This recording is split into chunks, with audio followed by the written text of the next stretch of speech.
నెల 2 నెలలు పనిచేసే పరిస్థితికి వచ్చాను.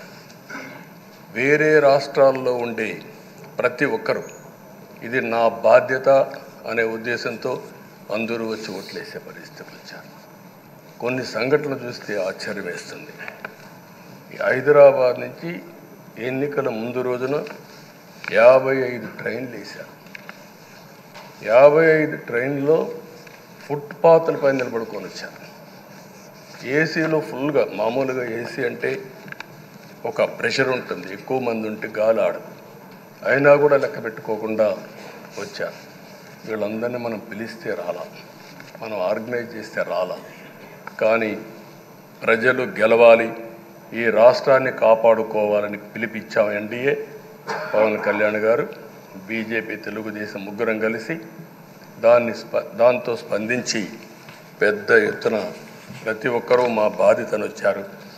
అదే మాదిరిగా పేదవాడు భోజనం తెచ్చుకొని బస్సుల్లో వచ్చి ఓటేసి మళ్ళీ వెళ్ళారు. అంటే అంత అభిమానం చూపించారు. వాళ్ళ రుణం తీర్చుకోవాల్సిన బాధ్యత ఈ సభ పైన ఉందని చెప్పి మీ అందరికీ తెలియజేస్తున్నా.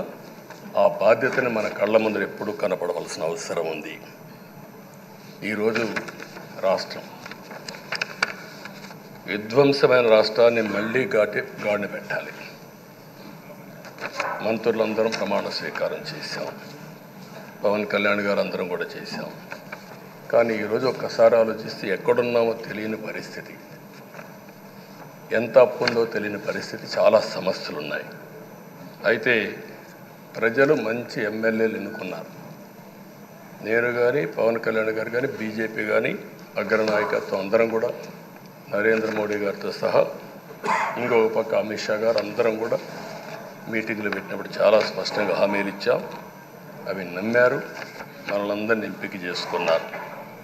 మీరందరూ కలిసి ఒక మంచి వ్యక్తిని, రాజకీయాల్లో గౌరవాన్ని కాపాడే వ్యక్తిని, పార్టీని నమ్ముకున్న వ్యక్తిని మీరు ఎన్నుకున్నారు.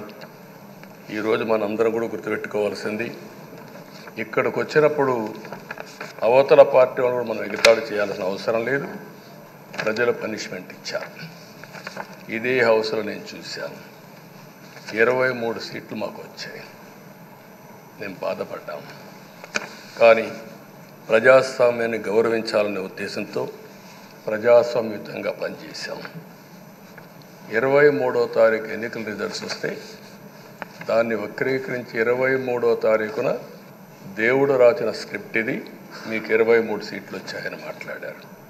ఇప్పుడు నేను అడుగుతున్నా, కూటమికి 164 సీట్లు వచ్చాయి. 1, 6, 4 కూడుకుంటే 11 వస్తుంది. రాష్ట్రంలో దగ్గర